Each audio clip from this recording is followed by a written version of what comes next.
What's up, guys? Welcome to another episode of Charge the Line with your host, Roger Narvaez, and my co-host, Tony Perez. Today, we have one of our the very first guest, Santos Rosales. We welcome Santos to the show. Santos, what's up, man? What's up, man? Welcome back. Not much, man. Thanks for having me back. Yeah, absolutely. I do have to say, as much as I hate to admit it, your episode is the most played out of all the episodes we've had. That's what I do. You know Yeah. what I'm So saying? you I can- bring the eyes. You can add that to your accolades of accomplishments that you have. Charge the Line. This will probably be the second most viewed. There you go. Second, there you go. Yeah. Well, we'll see. But Most viewed, most listened to. We didn't have viewing before, so. yeah. So for everybody that hadn't listened, first of all, shame on you for not paying attention. But the first time we brought Santos in, he kind of gave us his background a little bit. We talked about his business and his physical fitness. He actually did one of those fit to fat to fit kind of deals, but it wasn't on purpose. It kind of happened by accident, right? Yeah. But to see what you've done and how you've been able to bounce back and maintain that is pretty impressive. Because I think there's a lot of people out there that get into that pattern of yo-yo dieting and gaining weight, losing weight, and then at some point, a lot of times they just end up giving up, right? Yeah, they don't sustain it because they go so hard for those 2 or 3 months, and then they hit a plateau and they think that's it.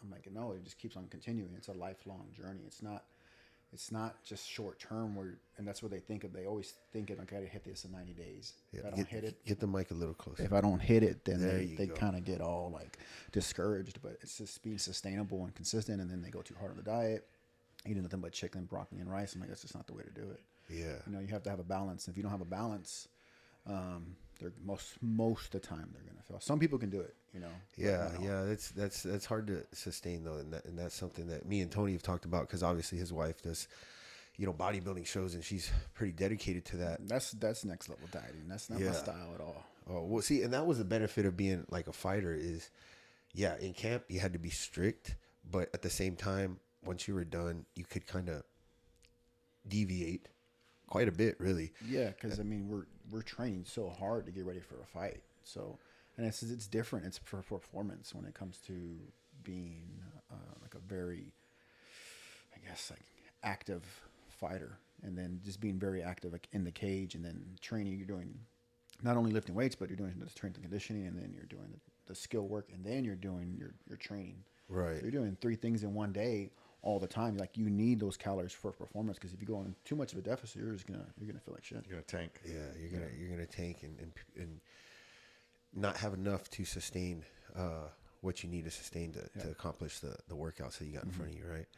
But the funny thing is, like, Tony himself, I look back at some pictures from just a few years ago, and we've talked about it on the podcast before, but it's like, man, his physique within the last year has really, really changed, and he's hit all-time, peak, and he's still progressing. But the thing with it is self-admittedly, like you said, that, the biggest thing you did was now you eat at home all the time, right? Oh, yeah. For the most part. You could attest, be my witness that our workouts haven't changed. Right. They change as far as like it's cyclical in that we do like strength and focus on whatever, but they haven't changed. The intensity hasn't changed. We work out hard, multiple times a week, but I changed my diet, and then I started noticing changes. Yeah, that's what's crazy is we've always worked out together, say the last 5 years or so, at a pretty good clip, whether it's cardio or weights or, we always have our different phases of stuff that we're hitting. But at the same time, it wasn't until you really honed in on your diet that you started to see those results. Yeah. Right. I remember him with took a picture of the hybrid shirt, and it was like the comparison. I was like, holy cow, bro. Yeah. That was a big difference. And like, it's not like you were like extremely overweight. It's just you just weren't focused on the diet. Yeah. And you can just tell like your whole body physique changed. Yeah. That was like what, in 2 month time frame? Probably so, 2 or 3 months. And then, everybody holds like body fat different. Like I tend to hold it in my waist and then my face. So in that face, it's like, which is also, it's nice. Like it's the first thing to lose too, when you start losing weight. And for guys, I know women is totally separate, it's totally different. But for men, like if you lose weight, you actually look younger. And so that's a kind of a benefit. Good thing. Yeah. So you lose weight in your face, as you don't get too lean, but you lose weight in your face, you actually look younger, and so that's where I'll get the most comments, like, what are you doing different, or what happened? As long as they don't start saying like, y'all have heard it before when y'all been in fight camps. Like, are you sick or what? Yeah.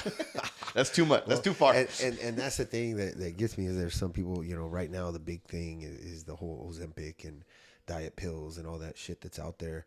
The magic pill to lose weight.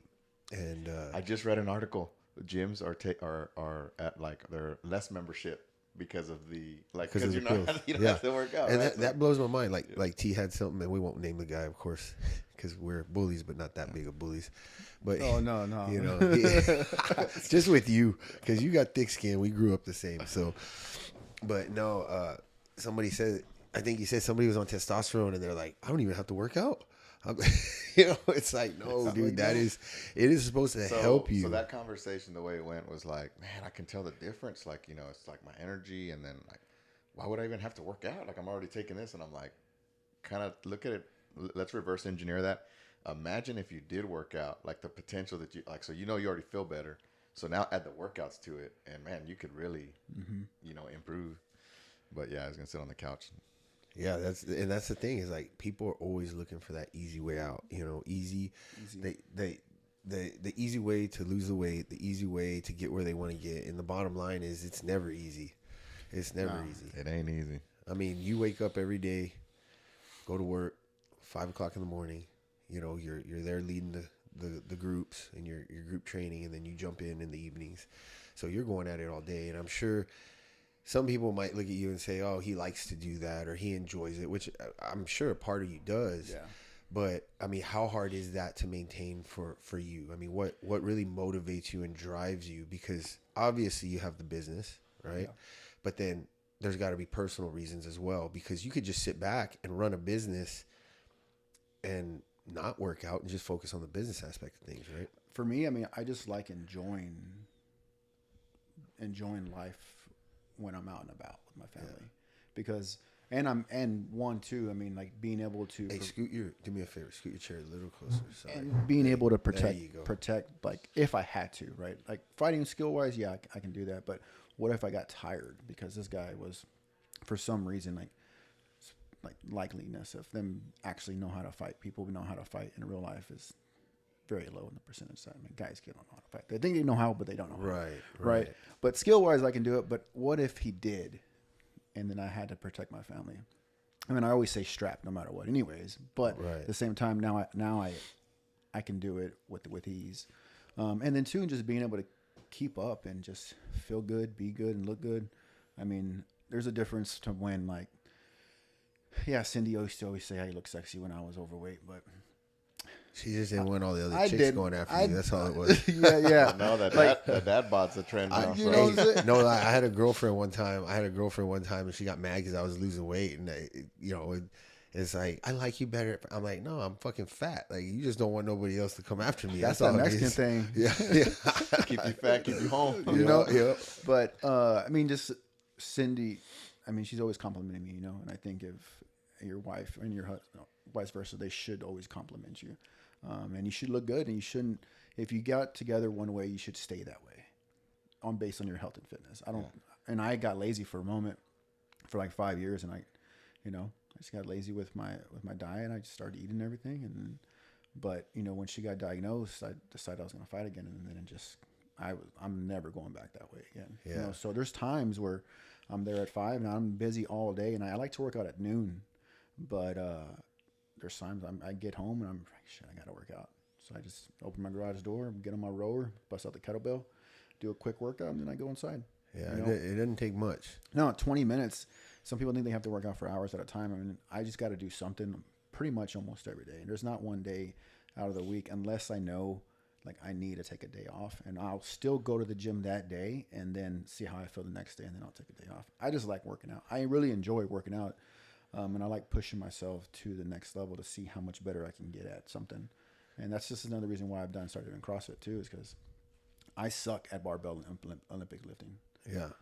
And I wanted to get better at it. So I remember watching it like during COVID, and I was like, I'm gonna be at the games by next year.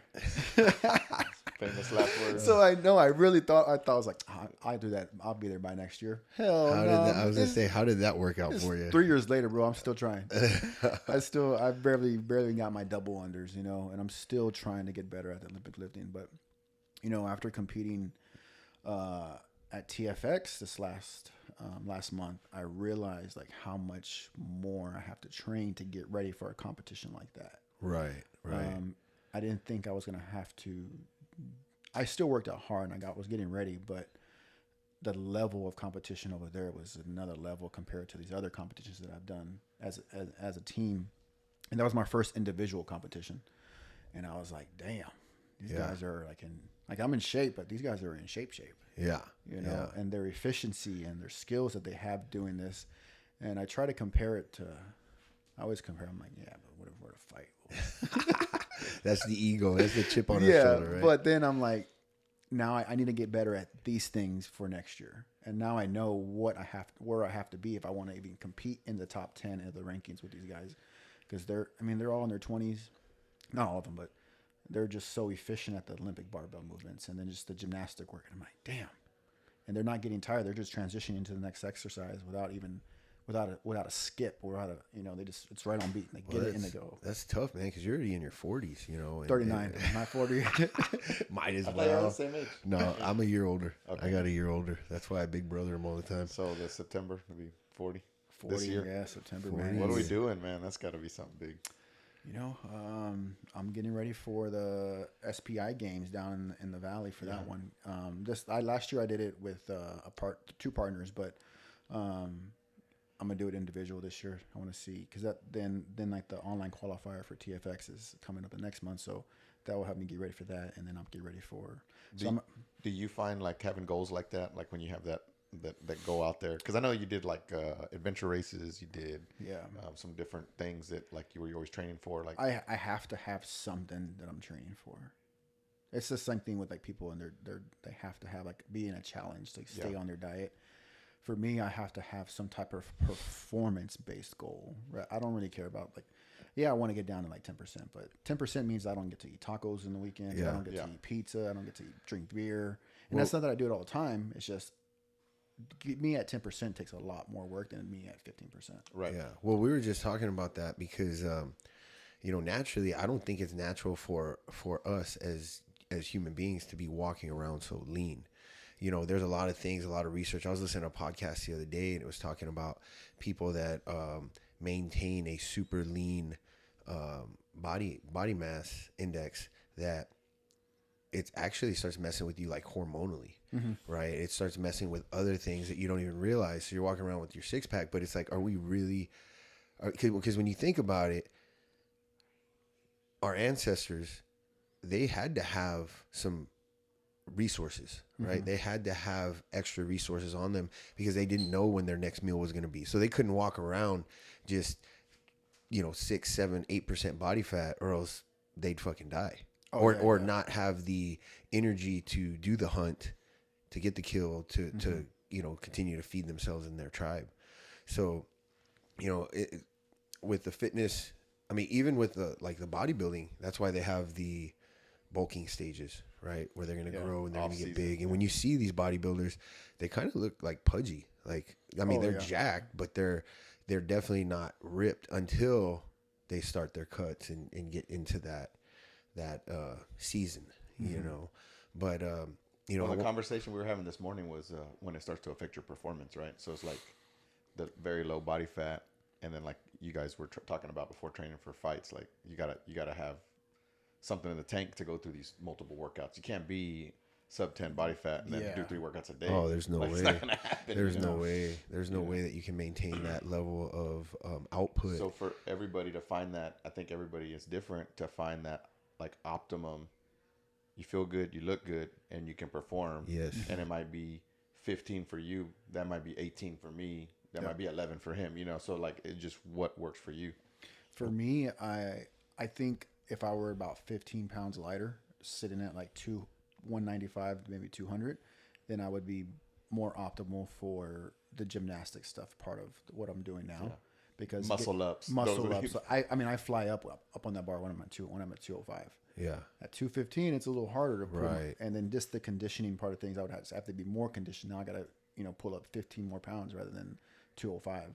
So, and then there's the stress on my wrists when I'm doing like handstand walks and stuff like that. So, but I think I want to get down to 10% before I get to then before next January. Okay, so that's kind of your goal, right? Yeah, it's there. a long. I'm not gonna do it over time. Well, you know, the thing is, something else that I had kind of, I actually mentioned it to the team the other day, because, you know, we have guys that are competing and we have guys that want to compete just to compete, right? Mm-hmm. For some of these guys, just stepping on the mat, having a family, having a full-time job, you know, we've got guys that own their businesses. We've got guys that, I should say, own and run their businesses, right? We've got guys that are professors, you know, that have families and still have to do other things. So for them, it's one thing. They're not trying to be world champions. They just want to test themselves. Yeah. But then you have that group of people that don't realize what it takes to be a champion. Yeah. And that's something that I stressed to them the other day. I was like, a lot of you guys claim that you want to be a champion, but there is a difference between being a competitor and being a champion. There's a huge difference between stepping on the mat and preparing for a competition and having a goal of being on that podium every single time. Yep. And then not only that, there's levels to the competitions that you're going into, right? So yeah, you want to win a local tournament, cool, but do you want to be the best locally, or do you want to be the best in the state, or do you want to be the best in the nation or the world? Like, it's to be the best in the world, you're going to have to do things that other people aren't willing to do. And like you said with the CrossFit, I mean, that's kind of where you were at. From what I'm getting, it's like you wanted to compete, but you didn't realize how much you would have to kind of step it up to get to where you want to get.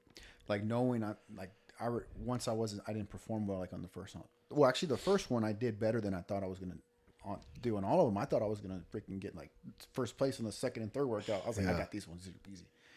Man, I got like 46th place in that one. Wow. The first one I got like the Open, or what was this? It was the TFX up in Austin, you know. So the Open is actually starts this Friday.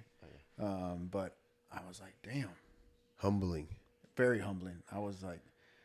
I felt really good, you know, and then I didn't do well. And I was all right. So I was already started dissecting. But in that moment, like, how long had you been doing CrossFit? Like, this will be 3. I'm already on my 3rd year now. But what I'm saying, like, when you did your first competition, where you thought you were gonna like do. Oh yeah. My first competition was, dude, I freaking me and my trainer T did it at that Contender at La Playa throwdown. They're actually having another one in May. I'm gonna be doing that one too. But we got smoked, bro. I couldn't do double unders. We ended up doing, so the first workout, it was like you had to do like 200 double unders, I think, and every time you stopped doing a double under and you messed up, you had to do 10 overhead squats. Oh shit. We ended up doing like 60 squats each. So, and that's because we just couldn't do double unders. You know, now I can get them together a little bit better, but I'm still struggling with those. Yeah, it's hard. And it sucks because I see people who come in and they can't. They come in and on the second day they're just like. Who would have known, dude? Jump rope team in elementary school was going to pay off later on in life. Everybody was making fun of those guys. Known? And now they're CrossFit champions. Jump rope. It's just the competitiveness of it is what's fun for me. Yeah, you know, because it's working out. Yeah, that's all it is. It makes it fun. But the competitiveness for me is what I like. I enjoy. Yeah, because you said you enjoy working out, but there's a difference, and we're going back to this competition aspect, right? Because when you're training for a competition, if you're like going into every workout like excited, then you're probably not training hard enough. Oh right? Yeah, I see some workouts, I'm like, fuck, this is gonna suck. Like I kind of get a little nervous. Yeah, because I know like how hard it's gonna be within like 7 minutes, and how I'm gonna have to push myself hard. Yeah. And I'm like, damn, this is gonna be rough. That's how I feel before every leg day, right? Like that's a genuine leg day, and he enjoys it. But see, I think the thing too with Tony is like he doesn't, and I don't mean to call you out on this, but like he's a lot stronger than me, right? So he does the weight that I do. But he could probably max it out a lot more. It's still hard. It's still, well, it's handy. But it's like, okay, we do 315 for 10. He could probably do 365 for 10. You know, I don't know about all that. And then he'll be feeling like I feel going into those workouts. Like, this is going to suck, you know? Yeah. But it's only leg day that I feel like that with. The other days, I mean, I'm excited. I'm you know, but there is that. It's just like in fight camp, you know those days where you're going to have to do 6 5-minute rounds with a fresh partner. every fucking round. It's gonna be miserable At the end of the workout, you Yeah. know, and it's like shit. And then you go into round 2, and you're like, I'm only in round 2, and you know you got 4 more to go. It's like, But what's crazy is as you get towards the end of camp, you're smoking them. you're Really? in the 5th round, and you're like, let's fucking go. Bring on the next guy. Yeah. That's- Wow. And that psychologically plays into it a lot because into the confidence side of things, because now you know what you're going into. That's why, people don't really understand when we say the fight isn't as hard as practice. Like the toughest fight, even the fights I've lost, have not been anywhere in comparison to some of the toughest practices that I've had. And that's the way it should be, and that's something that in our profession, I think we lack as far as firefighting, because guys go to the gym, they lift weights, they do bench press, and I'm all for just workout, right? I don't care if it's walk around the block. I don't care if it's do some push-ups, whatever, like some form of working out. But to truly prepare for the worst day of your life, the worst day that you and your crew might face, you have to take yourself to that dark place. Mm-hmm. You have to not only take yourself there, but embrace it, welcome it, know when you're there that you're going to continue to grind and push, and you're not going to break no matter how tired, how fucking exhausted, how much it hurts. You're just going to keep fucking pushing. And that's something I think that I would say even the guys that work out, like there's probably only maybe, I'm throwing numbers out there, but 1% of guys that are actually working out on a regular basis take themselves to that point. And I think they should do it at least once a week. Right. At least minimum. And then the testing standards I think for police officers, for firefighters, for military personnel, because they're the worst as well, And we all see them in y'all's profession, the firefighters who don't take care of themselves. We see it in cops on a daily basis that don't take care of themselves. And then me being in the military, I saw it all the time. Now, one thing I did do well in the military, other than drink alcohol, was take care of my body, right? And being one of the most fit guys, like whatever command I was at. But I think they should be testing them at least every 2 or 3 months to stay in physical. Because in the military, I'm not sure how the firefighters is, but in the Navy, I think it was twice a year. PFT, twice a year. You can pull it out of a bag and twice a year. You just give it your off. But if you have to do it every 3 months or every 2 months, then you got to stay consistent. You can't fall off at all. Like it's coming. You can slack, and it's coming in 2 months. Okay, now I'll start picking it up and preparing just to pass that test. Yep. That's which is the minimum standard. Which is the minimum. And we I'm right now. I'm with the training cadets, or I'm at the training division, and we have cadets in the academy right now. And that's something that I'm trying to preach to them is, you guys met a minimum standard of passing the CPAT test to get this job. Mm-hmm. And you have to look yourself, and you have to look yourself in the mirror and really analyze and be truthful and say, am I still there, or did I let myself regress? Because unfortunately what happens is people get to that test, they pass, and then they just start slacking. And now there's no testing to see if they're still at the minimum standard, but oftentimes they fall below that, and I think that's the hardest thing about our profession is because you may never need, and I hope to God, that nobody ever has to get into that situation where they're literally fighting for their lives with everything they have. Yep. But you may never need to do that. But it's almost like that guy that thinks he can fight, right? Oh, I just see red and I'm gonna knock this guy out. Or somebody slaps my wife on the ass. No, I'm gonna beat their ass. And it's like, unless you have prepared for that moment, you are not gonna be ready when that moment comes. Yeah, definitely not. And so that's something that we're really trying to change. And I did a little excerpt earlier, Real Talk with Roger, and it came out today, but it was basically be the change. And that's what I'm trying to promote to these cadets is be the change. Let's change the culture. And it doesn't start with the guys out there influencing you. It starts with you coming out and smoking their asses. Every guy that's out there that's been out 10 years and hasn't worked out. Every vet that's been in 20 years and is resting on what they used to be. You know, my friend Homer Sierra, the other captain, he's actually the one that I kind of came in to help, but he's pretty much overseeing all of it. He always says, I don't give a shit what you did 20 years ago. I don't care what you used to be able to do. I care what you can do now. You know, I care what you can do now, because when it comes down to it and the shit hits the fan, it doesn't matter if you were a badass, in 1995 and now you can't even fucking tie your own shoes.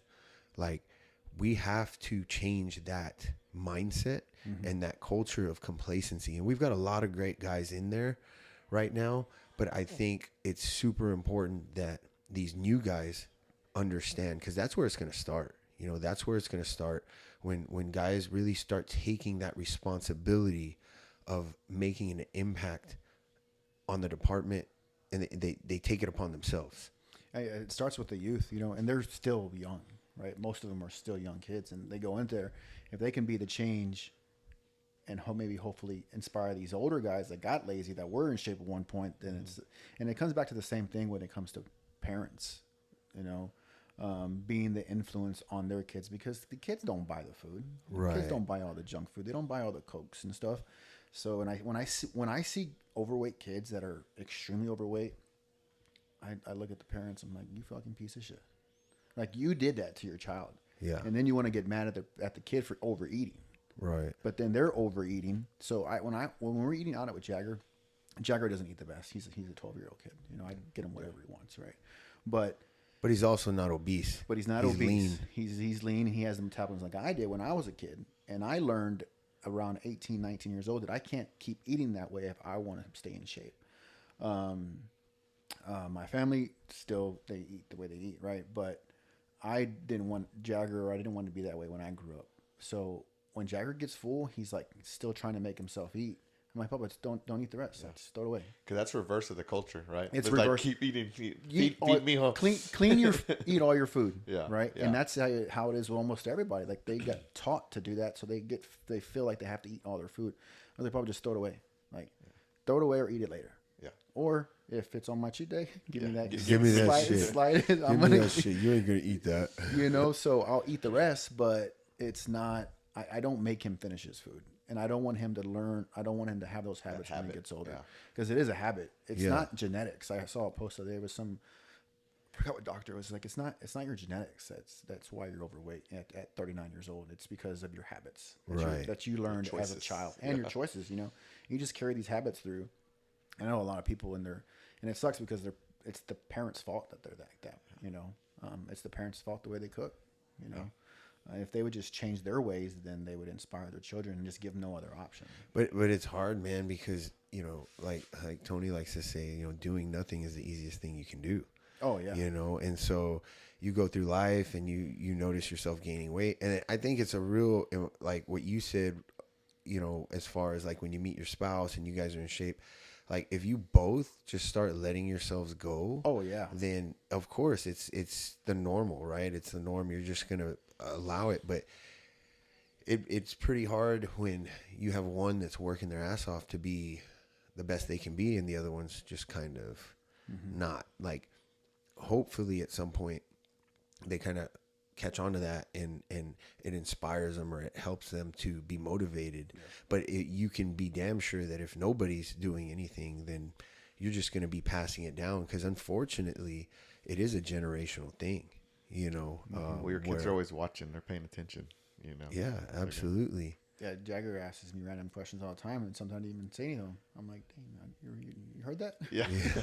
They're paying attention, they're watching everything, man. They listen to everything. Yeah. But yeah, that's something that I think, and then what makes it harder with the newer generation is they're a generation of electronics, right? Like, we had game systems, but shit, we would go outside for hours and run around and play in the street. And, given today's society's all fucked up, and you can't let your kids outside by themselves and tell them come back when it gets dark. Yeah. But at the same time, like, there has to be some kind of balance. I mean, my daughter, she's on the phone.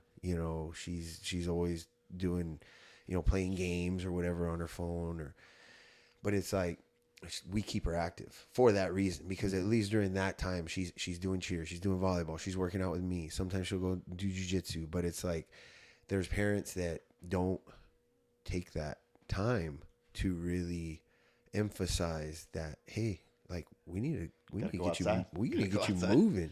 Shit, I don't even care if you're going outside. I just need you moving. I need you doing something. We did it was, I think it was like 8:30 at night the other night when I got home. I was like, I didn't get to work out, so let's go to the garage. Yeah. Jagger's like, huh? I'm like, we're working out. Yeah. So you took him out there. Yeah. Cindy and Jagger, we did a 30-minute AMRAP, and I was on the rower, push-ups, and the agility ladder. Yeah. And then I was throwing in some kettlebells and stuff for my stuff. But he got into a second round of 25 push-ups.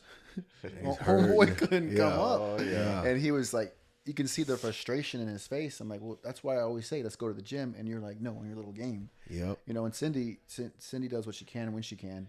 And so she was out there getting after it too with us.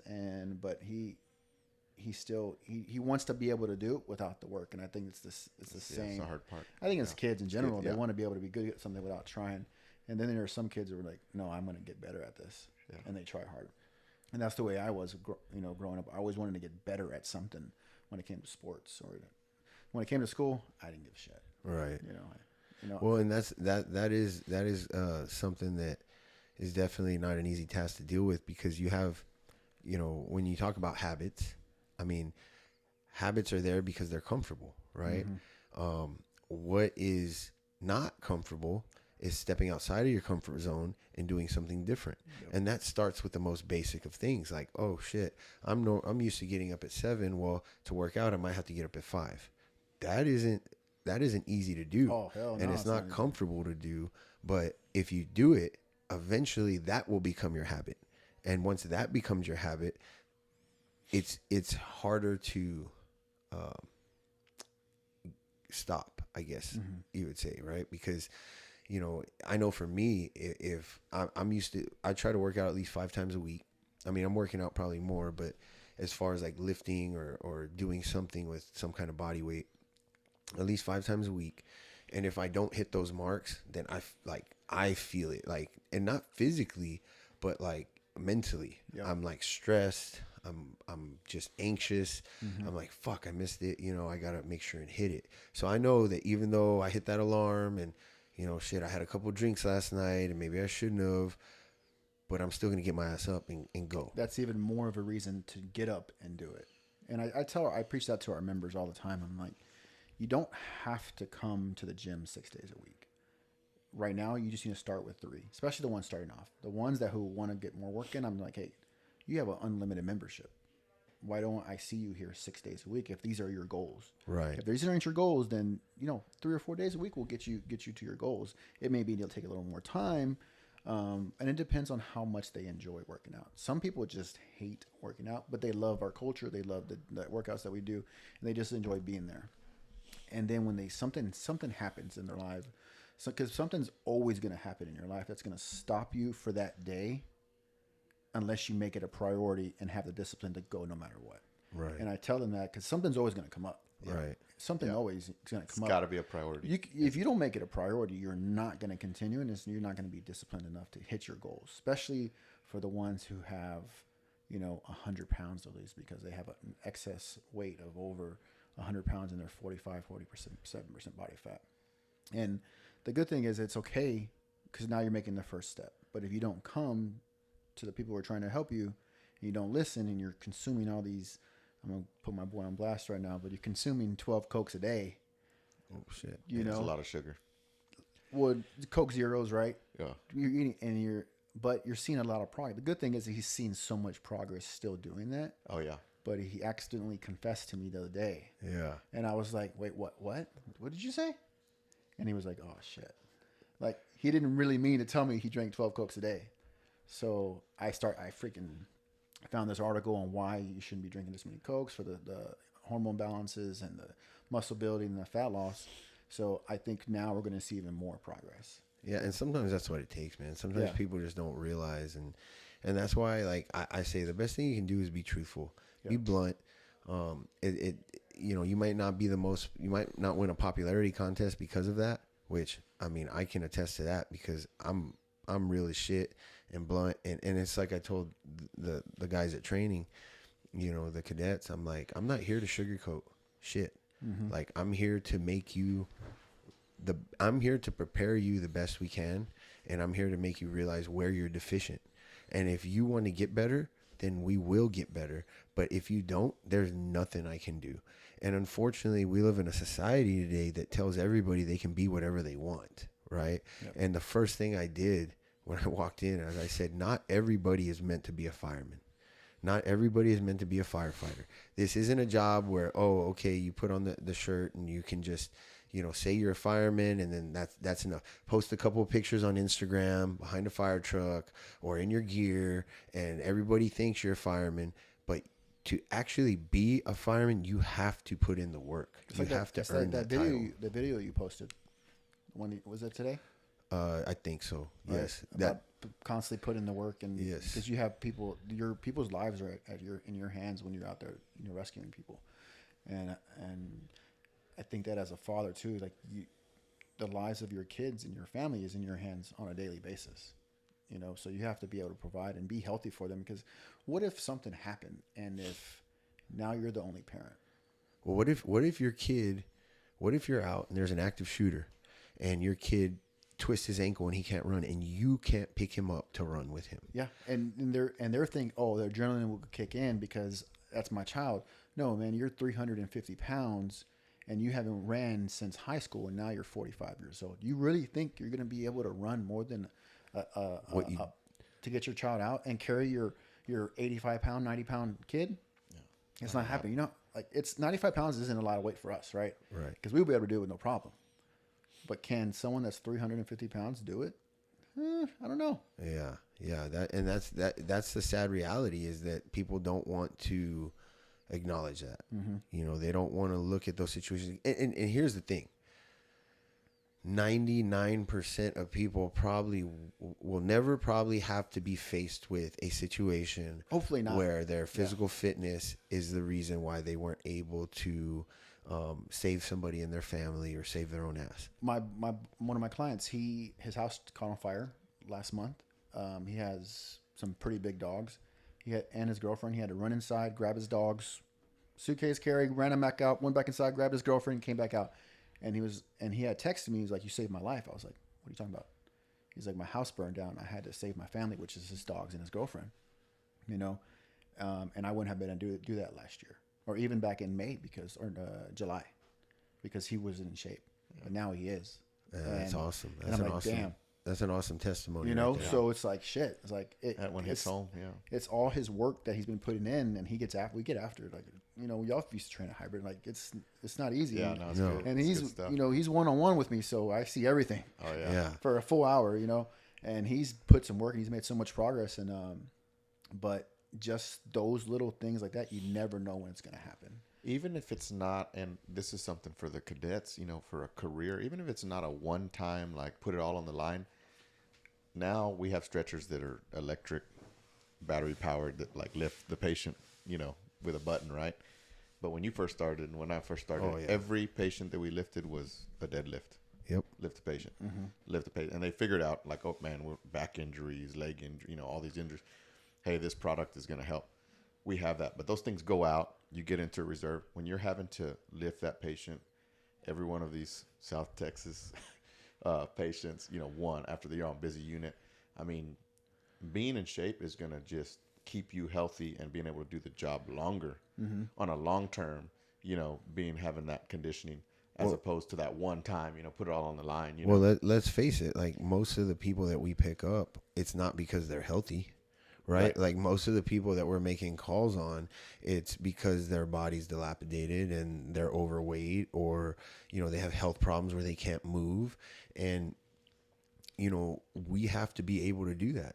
We have to be able to pick somebody up. And once again, going back to the cadets, I was telling them the other day exactly what you're saying. It's not just about the fact that, oh, you might have to pull somebody out of a burning building.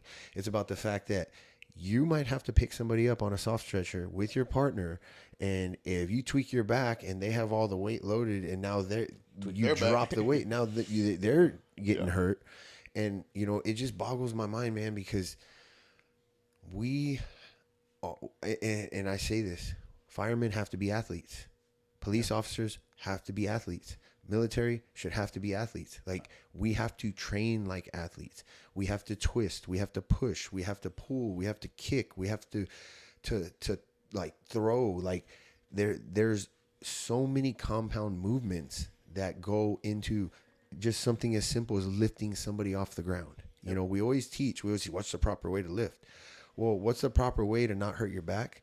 By stressing your body, putting a load on your body and building it to be strong in those situations. You know, when we lift, like, we still deadlift 405, 5 reps. We're not trying to go any heavier than that, but that's pretty much going to maintain a above normal or above average level of strength. Oh yeah, that's way above that. While supporting our body weight, you know. But if you're 200 pounds and you can't deadlift 200 pounds, that's an issue. Yeah, you know, definitely. that's an issue. Mm-hmm. So, you know, it just goes back to everybody kind of assessing themselves, where they're at, and realizing that it's not the end. Like, seeing that you're not where you want to be is probably the best thing you can do for yourself, because you don't want to see you're not where you can be or where you're supposed to be in a situation where it's like we talked about earlier. Fuck, you know, there's an active shooter. My kid twisted his ankle, and now we're both dead because I couldn't pick him up and run. The only advantage of that 350 pounder is your human shield. Yeah. Just lay on top of him. That's all you got. Just cover his ass. That's all you got. That's all Cover you his got. ass up. And the thing is that they can do something about it. And I wish more people would do something about it, especially when they know and they're just in straight denial. And the thing is that sometimes they'll give me their list of medical problems. So I was just about to ask you, what are the 3 most common excuses that people give you as to why they can't work out? No time, kids, and work. Don't know what to do isn't one of them. They don't know what to, when they go to the gym, they don't know what to do. They don't know what to do is one of the reasons why they don't go to a big gym. Okay. Right. But the 3 main reasons why they don't do it, actually even try to go to the gym, is work, kids, and Time. Now, you look at those 3 things, right? Those 3 things. Are any of those factors ever going to change? No, it's never going to change. I mean, God forbid you lose your kids and now you got all the time to work out. Grow up. The kids grow up. But Yeah. other than that, like, you're not going to magically just be able to win the lottery, not have any children you have to worry about, and have unlimited amount of time, you know, a 40-hour day. You have to really find time or carve your day out and see where do you have time, because there's some time in there. Yeah. I don't care if you're working 16-hour days. You have that. Yeah. You know, it's not like you're getting out of that 16-hour day work and you're going straight to bed. You're on your phone most of the time. Yeah.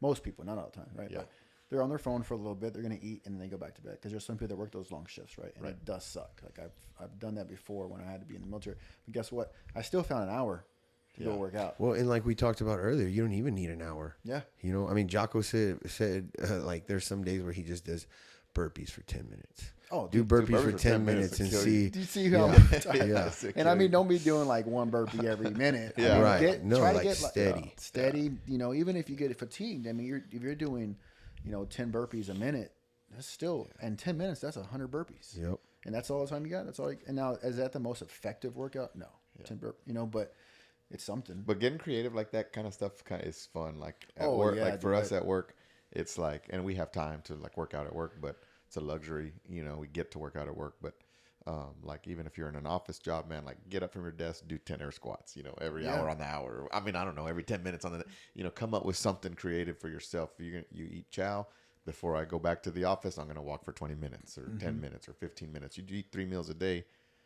Over the day, you just had a 30, 45-minute cardio workout, cumulative, for the day that you didn't have prior to that. So And like little things like that can really tweak. And that's 30 times more movement that you normally got on a regular basis anyways. Yeah. So, Well, I think for that is what people have to realize is sometimes you have to plan for success, right? Me and T have talked about it before. It's like the hardest mornings, the most times when we're late getting to the gym or is when we just say, okay, tomorrow I'm gonna pack my bag. But if you have your shit packed and ready to go, me personally, I from Lay it everything to like my workout clothes. I put my workout clothes on my desk. I have my bag packed and ready with my work shoes. In the living room, and that way when when it's time to get up, I literally sit up out of bed, grab my socks, put them on, put my shorts on, put my shirt on, brush my teeth, and then I'm getting my stuff from work. Yeah. But I have to set myself up for that success, or else I'm going to be forgetting shit. And then that's where the excuses come. See, I knew I shouldn't have worked out today because I forgot this at home, And or they'll I forgot use that at home. they'll use that little excuse to not work out, Yeah. and then to stop working out, which just blows my mind. I'm like, no, you're just fucking lazy. Yeah. You're lazy. Well, because it does take extra effort, right? It Yeah. takes extra effort to take the time. If you're tired at the end of the day, there's times where I come home and I'm now, being where I'm working 410s, tomorrow, for instance, I'm going to be at work 7:00. I get out, I go straight to the gym. I might have enough time to come home, drop the car off, and then go to the gym. And then I'm there till, then I got to pick up Cynthia from cheer at 9. I get home at 9:30. By the time we eat and everything gets settled in, it's 10:30 and my day's gone. But I still have to make that effort to get my stuff together for the next morning so that I can still get my workout in. Yep. And then there's days where I won't like, hey, okay, tomorrow I'm, this week, Tuesday, I'm going to take off from working out, but then Wednesday, Thursday, Friday, I'm hitting it. And then I'm going to take off Saturday or whatever. Or like we have a planned trip this weekend to Dallas for cheer competition. It's like, I know I'm going to be gone Saturday, Sunday, and I'm coming back Monday. So, and I got to be honest, I've worked out maybe twice on those trips, right? I know Tony's really big on working out at the hotel, or finding a gym to work out at. But for me, it's harder with the baby because I feel guilty about leaving Ashley like by herself. Mm-hmm. But that being said, I make sure I get my output done throughout the week. That way, that Saturday, Sunday, Monday, okay, I took 3 days off. Shit, I'm gonna be ready to go come Tuesday morning. And sometimes you need that recovery and that that replenishment, and with the calories and hydration, just letting your body relax. See, I like to go to other gyms to see if there's anything I can learn to implement them in my gym. Not necessarily workout purposes, but just their standard operating procedures of how they welcomed me, business aspects. From a business aspect, all the other little aspects, all the little aspects. I'm looking at like their coaches, how the coaches are coaching, see if I can take anything back and tell my trainers something that I learned over here and how they did this, how like their manager approached their coaches, and kind of in a like I went to a gym in San Antonio, and it was the girl's first day coaching. I thought she was there for a couple months already. Yeah. So I heard the manager go and talk to her afterwards, and was kind of giving her all these details on what to do. And I was like, in the cadence of this, the cadence of that, and how loud she was at this point in the workout, and then how loud the music should have been. I was like, I got my foam roller. I sat down right next to them. I was starting getting free notes, free tips. I was like, damn, okay, that was a lot more deeper than I thought was coming. So that's why I enrolled myself and my coaches into this program, so Coach Like a Pro. That way they know how to run a class properly. Because I remember when you worked, it was like, hey, you know how to train. Here's the keys. Here's the keys, bro. So now it's a little more deeper, and we have a structure of how we want our coaches to coach, and we want how we want to operate the class, and the policies and procedures are there, and having the right people in the right positions is key, I think, to any business for success. Yeah. And I've learned that throughout these last couple of years, and I have a mentor as well for business purposes. So I've learned that these policies and procedures have to be in place, whether everybody's not going to like them. Right. Everybody's not going to like them, but this is how it's going to keep my business successful. And my main priority is to provide for my family. Right. Yes. So I have to do that first. And while at the same time, I'm providing a place to where people can go and accomplish their goals. And I want to do it. I want to be the best at it. So I'm always trying to learn and trying to improve our services and our training. Like recently, I've been programming for the last 5 years for hybrid. So recently, our trainer T kind of took over some of the programming, and he's bringing a different aspect into the training that that I've been missing, right? With the diversity of the workouts.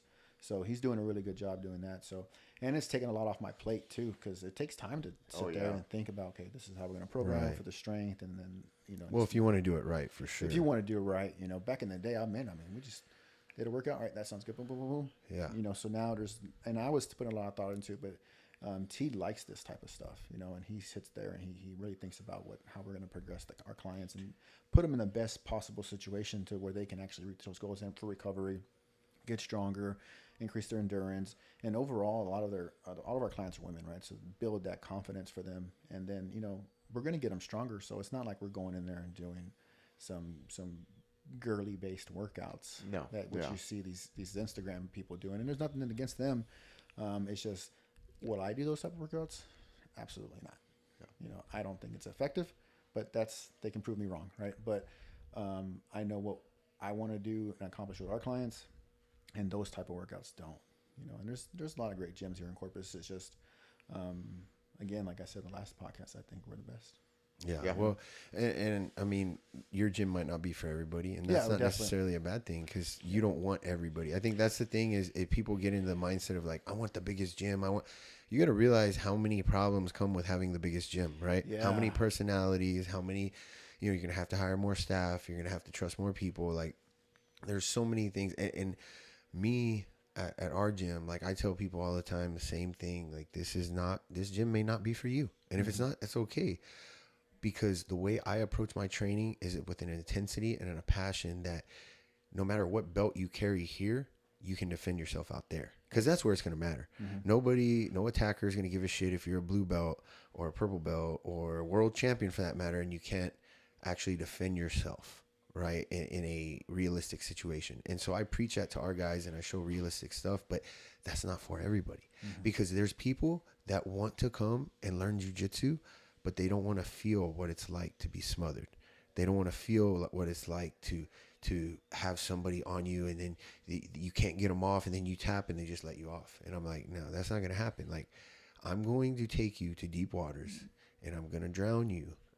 Before I submit you. Well, no, and that's the thing. Like when you catch and release, I never catch and release. Like Antonio will tell you, like there's been when he first started. Now, I mean, shit, I can't remember the last time that you tapped from pressure, but when he first started, it was like he's badass firefighter. Been in some crazy situations, and he's used to the mask and not being able to see, and the claustrophobic. All the claustrophobic aspects that firefighters have to deal with. But when somebody's on top of you, that was a new situation for him, right?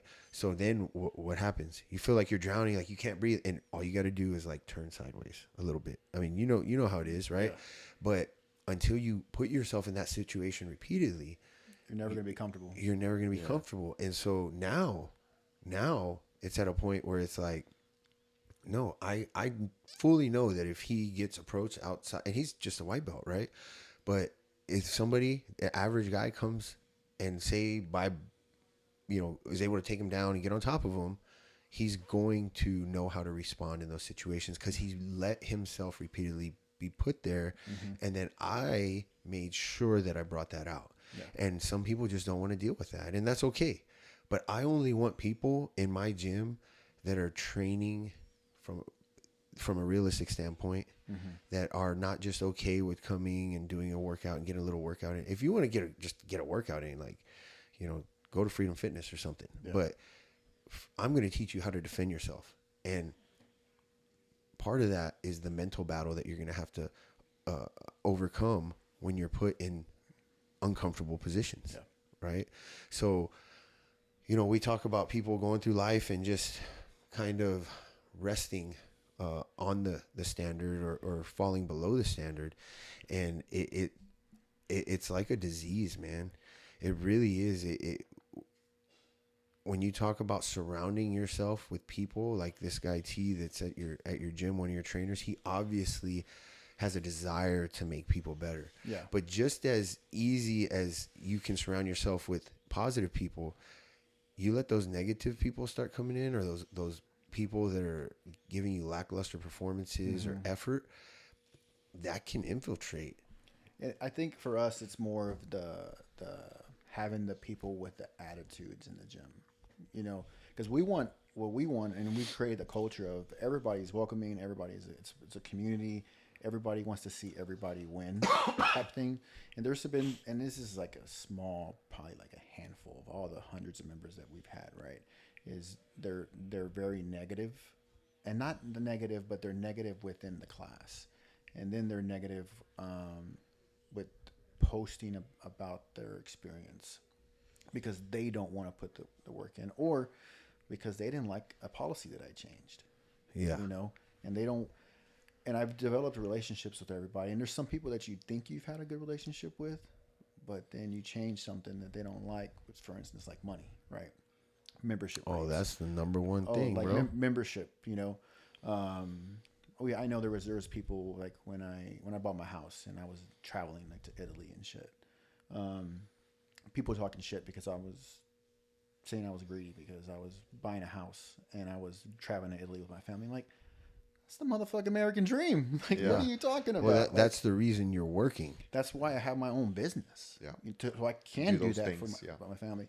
And it's not like I'd never improved our services. Like if they still had the exact same dumbbells and the exact same Equipment, old turf that I had when I was first started that first year, but I've invested so much money into the business, and that really sucked because it caught me off guard, you know. And we're all human, right? So you know, we all have feelings. I'm like, man, that fucking sucks. Like for them to actually think that and think that I have never like gave back, and I did nothing but give back to the gym and I want to reap the benefits and the reward of all my hard work and then the hard work of our trainers, you know? So like, I think if people just appreciate everybody else for who they are and like what they're actually just benefiting from, rather than looking at what am I going to get out of it?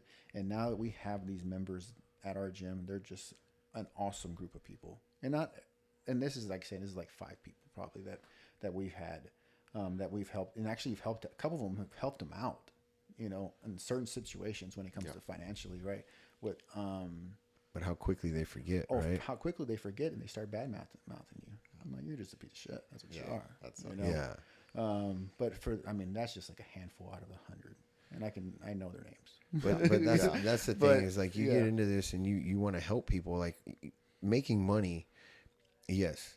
That obviously you got to support your family. I mean, I'm the same way at the gym. Like I wish, I mean, there's people that give me hard luck stories and, you know, we have tried to help people out. We have helped people out, but there's also times where it's like, you can't help everybody out because then you won't have a business. Exactly. You know, it's not a club. You know, I have people to pay, overhead to pay for, and I have a family to provide for, and I have to charge these things and I can't bend the rules for everybody. There's certain situations to where I have a heart, man. Like I'm human, you know. So and these are people that we've developed relationships for, and most of them we've had good outcomes from, right? You know, but it's just those handful, those 5, those like I give you all the names right now, but I'm not going to. But you know, and I see them, and I'm just like, you're a piece of shit. Well, it's because they could have just kind of sailed off in the sunset and said, thank you. I don't agree with your policies or your changes, but I'm gonna go ahead and separate myself. Yeah.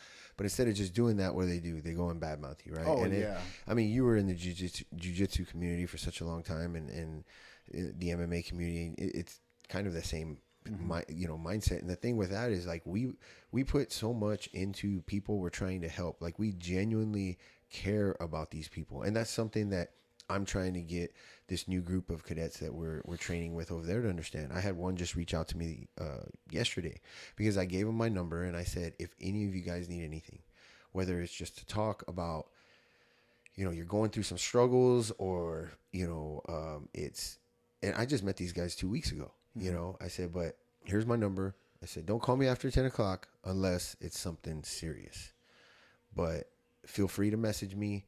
Feel free to ask. You know, I had one guy and he just messaged and was like, hey man, hey Cap, I'm having some trouble getting these last 20 pounds off. You know, you have any recommendations for my diet and workout? And I told him, I said, send him to Hybrid. I said, man, he's a cadet. He can't afford your ass. his parents. Not yet. But, you know, I said, meet with me on Monday and I will look at what you're doing, what you're not doing, and what you could be doing better, because they are faced with working 8 to 5.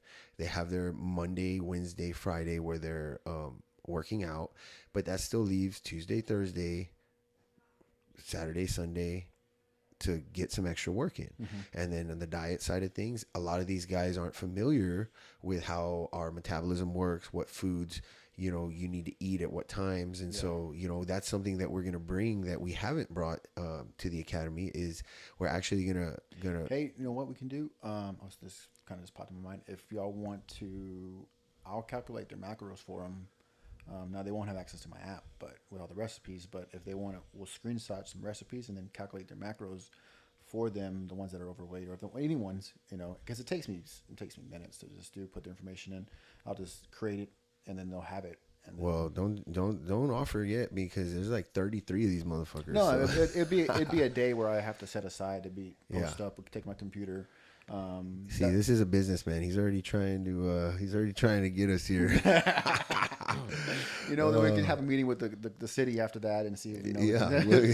I ain't got that much pull, bro. But like just so they can have their macros. A lot of people don't know, But that might be a good idea, man. Maybe if we can free up some time, I can get you to come down there and maybe talk to them, and especially with the experience level that you have and the certifications you have. I can do is I can take my my in-body scanner too, just so they can see. So we have one. We have one. That's what we were just talking about. We were talking about that earlier. We had one when we started this wellness fitness initiative, and then it never got off the ground because COVID hit. Yeah. And it's just sitting there, and I'm like, that's dude, a $5,000 machine. You talking about the big one or the I'm pretty sure they went all out. Yeah. We got it's sitting in someone's office, just in a box. That's a $9,000. Yeah, and so I'm like, dude, we could have that at the training facility, and not just for the cadets, but for any firefighter that wants to come on shift and measure themselves. And so I was talking to our chief and the other captain there, and we were like, you know what? He actually brought up Chief Bellew, who was one of our guests a couple episodes ago. He said, we could get these guys' body mass index and at least have them do like a weekly check-in so that at least they can see where they're at. Because it's hard, man, when you're trying to change and you don't see a difference in a week, but that difference, you might not be able to see it physically, but it might be there. In numbers. Yeah. And so if you can see those numbers, it's just going to encourage you that Motivation much more. Too. The trends are going in the right way. I tell them all the time, like, it's not how much you weigh, it's what your body's made up of. Yeah. Now, are you made up of fat or are you made up of muscle, right? And it's good to have a balance, but your balance should not be medically, right, over 25%. If you want to get down lower than that, that's up to you. But my job is to get you healthy first. I need to get you healthy, and that's under 25% body fat. I don't want you at 25 just so you can be on the borderline.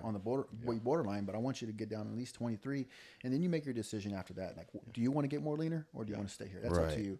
Because I want to get people healthy, like, so they can be healthy for themselves.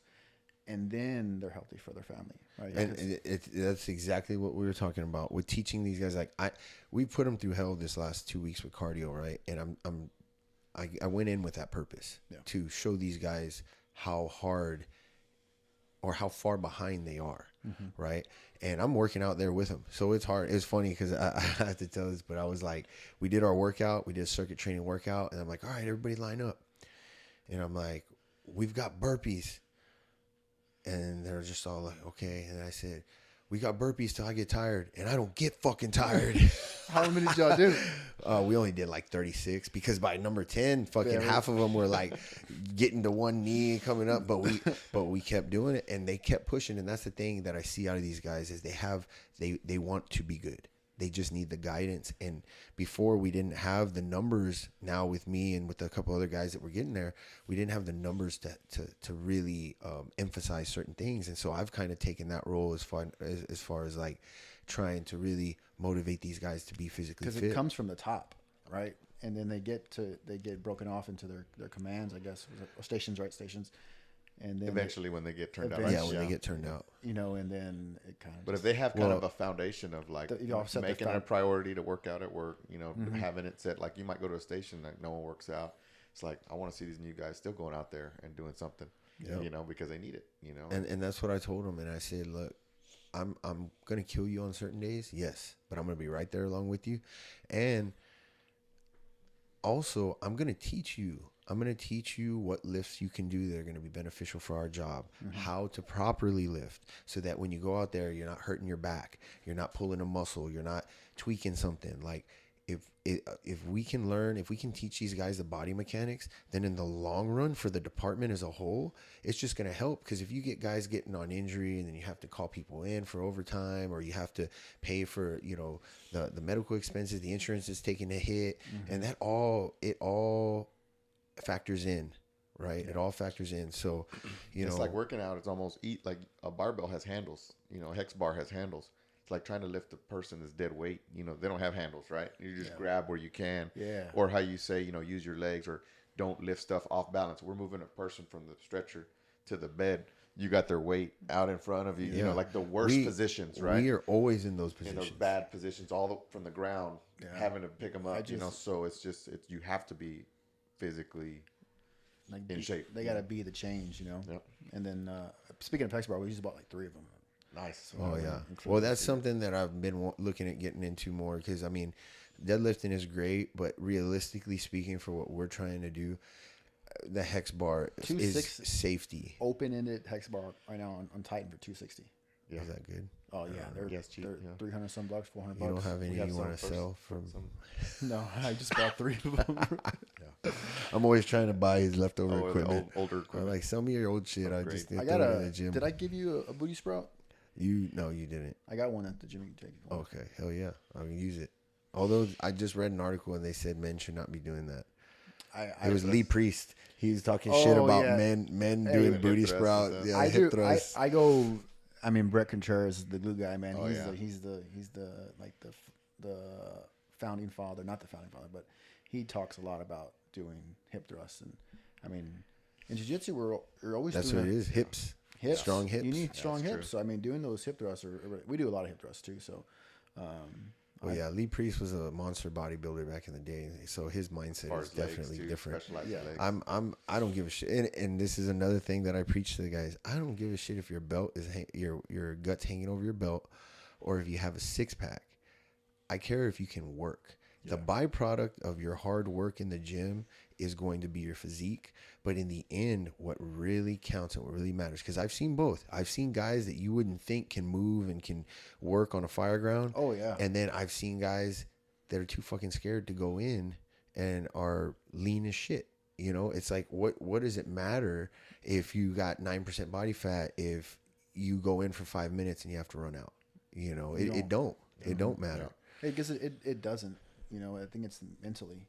You have to have the courage to go. I mean, I've never had to experience that, but I'm pretty sure that I would go in if I had to. Yeah, well, it's just the person you are, man. Yeah. I mean, that's what, and the hard part about it, and being in the position that I'm seeing, is that some people are born with that natural inclination to just go, and some people you have to help them get there, right? Because let's face it. Our job, I mean, I don't think there's people that realize how hot it can get in there and what it really means to like run towards the danger when everybody else is running away. And so you have to teach them. And if they want to get better, they will. They'll overcome that. But, this mindset of just getting by and skating, that shit's done. Like it ain't going to happen no more. And we've got a good regime change that we've had at training, and I'm excited to be there and help to influence him with the, Tony and his guys, his crew's actually going to come out there and work out with us. And I think that's a great thing, because now these guys are seeing guys out in the field that are doing what they need to be doing when they get out there. Yeah. So it's going to be good stuff, man. But fun. Well, Santos, man, thanks for coming by, brother. I'm glad. I know we kind of just spitballed this one. I wanted to get you in here, and with the new year, we've been kind of a little tied up and trying to get people scheduled. But I appreciate you spending the time. We always like to give somebody a little, or I guess a little opportunity at the end to give any special shout outs to anybody they want. So now's your time, brother. No, I mean, just really, it's behind everything, and the support has always been Cindy, pushing me to do better. Even though I used the excuse back in the day, when I was fighting, that's all me for not going and stuff right now. It's still with the excuses of me. I need to get back to jiu-jitsu, but actually, you know what? I'm gonna go on Tuesday. Oh shit! I'm gonna go on Tuesday. Oh Let me see. Hold on. Tony's gonna fuck you up, dude. No, He's no. gonna have a white belt, Don't say there, that. making you That's feel stupid. No. Let me hold on. Let me make sure. That's no gi. Tuesday. Because he's told me that before, folks. He said, right. "I'll be there," and Okay, then Tuesday. Right now, I have nothing on my calendar. okay. I'm gonna block it off. We're gonna let y'all know next week if Santos All right. made it in or not. I'm gonna block. What time does it start? Tuesday 6:30. All right, look, I'm gonna block my schedule off right now. There you go. Tuesday. I'll be there. Daddy will be there to welcome you in. I'm gonna choke you out. I think the last time we rode, he almost got me at something. Because we were making choke, and then you freaking somehow got out of it. I was like, how in the... How'd you... I was... You were locked in? It was deep. I think I let him set it in deep, and then I was like, "Oh, He didn't he's not gonna get it." And then I was like, "Oh shit, this is getting tight real quick." And I was like, I don't know how he got out of it, but yeah. Other than that, just being Cindy, being my main supporter, and really pushing me to always to do better. And really, I mean, the people, our members right now, and our coaches and our team that we have right now is really solid to help grow the community. And I think we're gonna do a lot better than last year was. Last year sucked. Yeah. When it comes in towards business wise, but this year it's different.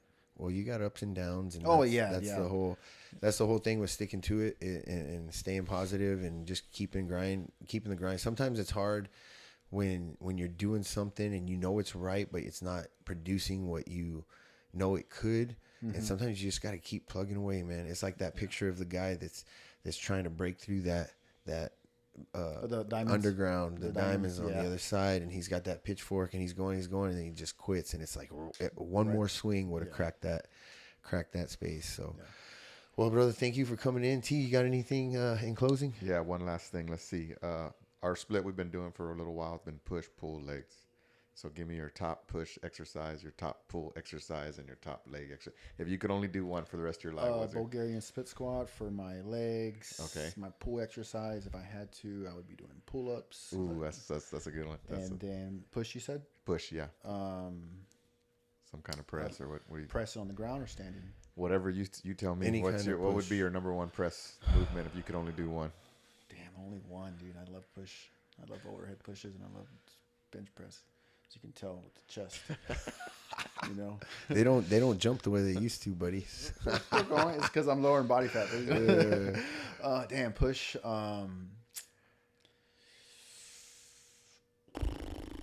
Just because it's a total body, I do like thrusters.